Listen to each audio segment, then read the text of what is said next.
Parshas Pinchas offers us two very interesting vignettes of the combination, the dynamic relationship, perhaps we should say, between the Jewish people and their leadership.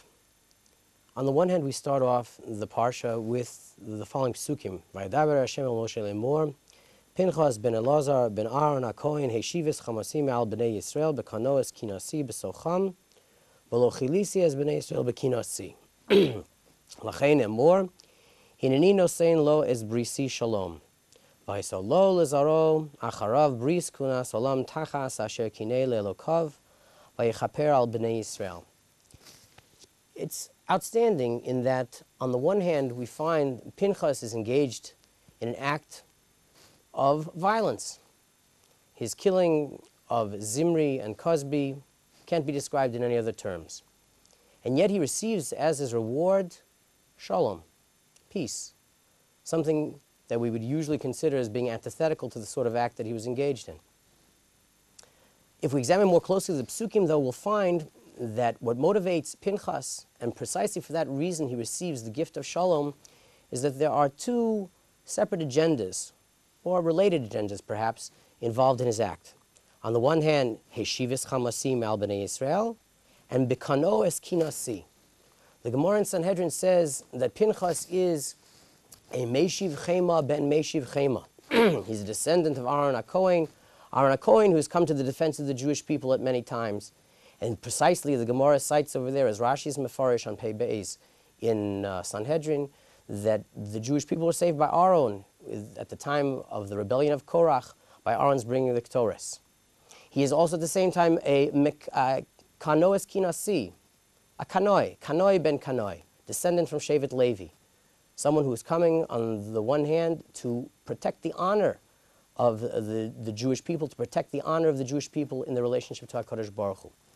Those two things really are combined in Pinchas, and that's why he's Zocheh to Shalom. Shalom, which is the synthesis of both things that appear to be opposite. His ability, Pinchas' ability, as the Pasuk in Tehillim describes, Vayamod Pinchas vayifalel v'te'otzer hamagefa. Vayifalel, Chazal Mefarish, once again in Sanhedrin, as a lashon of plilus, of riv. He fought with HaKadosh Baruch Hu. He took Cosby and Zimri, plopped them down, as it were, onto the ground and said, for this, 24,000 Jewish people should die. He was willing to sacrifice for the Jewish people. His love of the Jewish people is what motivates his kina. His kina is for the kavod of Hashem, and at the same time, he's trying to save the Am Yisrael. The two things go together, and only in that sense is he worthy of the gift of shalom, the synthesis. Kina l'chvod shamayim, Ava la'am Yisrael. Mitzad Sheni, we find later on in the Parsha another aspect of an interesting synthesis of this idea of love of the Jewish people and Jewish leadership. Moshe Rabbeinu says, Yifkod Hashem Elokei Aruchos l'chol basar ish ale'edah.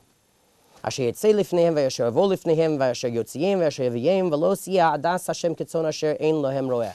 Moshe Rabbeinu is concerned for the Jewish people. He's concerned for a new leader to take his place after Yehoshua, after he himself passes on. Yehoshua will be the new leader. And yet we know, as Rashi tells us later on in the Parsha of the Korbanos that takes place immediately afterwards, says the Pasuk, Tzaves b'nei Yisrael v'amarta aleim es korbani lachmi li'ishai reach nichochi tishmeru lakriv libam abdo. Says Rashi, Tzaves b'nei Yisrael, ma amur lamala. On what topic we were discussing before? Yifkod Hashem, Omer lo HaKadosh Baruch Hu, ad sha'ata mitzaveni al bonai, tzavei es bonai alai. Before you ask of me that I should appoint a new leader, remember that you should command the Jewish people concerning me. The korbanos that create that incredible relationship, that incredible kesher between the Jewish people and Hashem, that's necessary in order to preserve that proper relationship between the Jewish people and Hashem and their leader. Before you can ask of me to appoint a new leader, albeit that Yoshua will be the leader, but the Jewish people cannot live only by leadership alone. They have to have their relationship with Hashem intact. The korbanos, the tmidim. Two different vignettes of the relationship of the Jewish people to Hashem, the Jewish people to their leadership, and the relationship of that leadership to the Jewish people. It's something that bears pondering and a great deal of thought. as we look at that dynamic relationship.